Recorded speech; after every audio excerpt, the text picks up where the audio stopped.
اعوذ باللہ من الشیطان الرجیم بسم اللہ الرحمن الرحیم۔ اقبال نے کہا، لا پھر ایک بار وہی بادہ و جام ایسا کی، ہاتھ آ جائے مجھے میرا مقام ایسا کی۔ 300 سال سے ہیں ہند کے میخانے بند، اب مناسب ہے تیرا فیض ہو عام ایسا کی۔ میری منائے غزل میں تھی ذرا سی باقی، شیخ کہتا ہے کہ ہے یہ حرام، ہے یہ بھی حرام ایسا کی۔ شعر مردوں سے ہوا بیشائے تحقیق تہی، رہ گئے صوفی و ملا کے غلام ایسا کی۔ عشق کی تیغ جگردار اڑا لی کس نے، علم کے ہاتھ میں خالی ہے نیام ایسا کی۔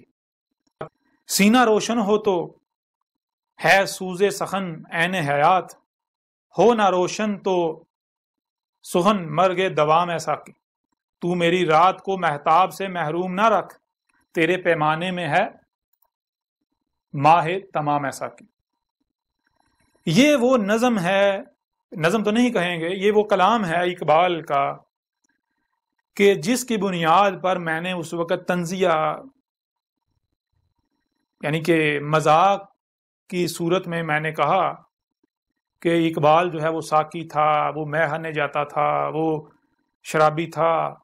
تو انہوں نے آگے سے کہا کہ آپ کو پتہ ہے کہ یہ حقیقت نہیں ہے، حقیقت وہی ہے جو آپ سمجھ رہے ہیں۔ تو میں نے کہا کہ میں جو سمجھ رہا ہوں کیا وہ حق ہے، وہ صحیح ہے؟ انہوں نے کہا بالکل وہ حق ہے۔ تو میں نے کہا میں پھر بھی آپ کو ایک بار بتا دیتا ہوں کہ میں کیا سمجھ رہا ہوں۔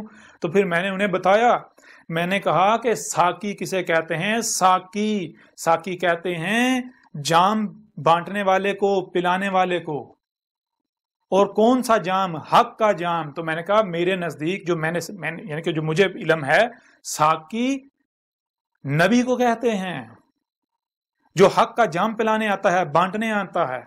اور پھر میں نے کہا میرے نزدیک میں جو ہے، میں حق ہے۔ اقبال نے جو حق ہے، جو حق کے طلبگار ہوتے ہیں، تڑپتے ہیں حق کے لیے، تڑپ رہے ہوتے ہیں، وہ میں ہے حق۔ اور پھر میں نے کہا جو میں خانہ ہے وہ پب شراب خانہ نہیں، میں چونکہ حق، اور میں خانہ کہتے ہیں نبوت کو، مقام نبوت۔ مقام نبوت اسی کے اندر آگے اقبال نے اس کا ذکر بھی کیا ہے۔ اور پھر میں نے کہا کہ جو اقبال نے کہا 300 سال سے ہیں بند ہند کے میخانے بند، 300 سال سے ہیں ہند کے میخانے بند، یہ جو اقبال نے کہا یہ میخانے کون سے ہیں؟ یہی کہ یہ جو نبیوں کے آنے کا سلسلہ ہے یہ 300 سال سے رکا ہوا ہے۔ 300 سال سے کوئی ساقی آئے نہیں، کوئی نبی آئے نہیں برصغیر ہند کے اندر۔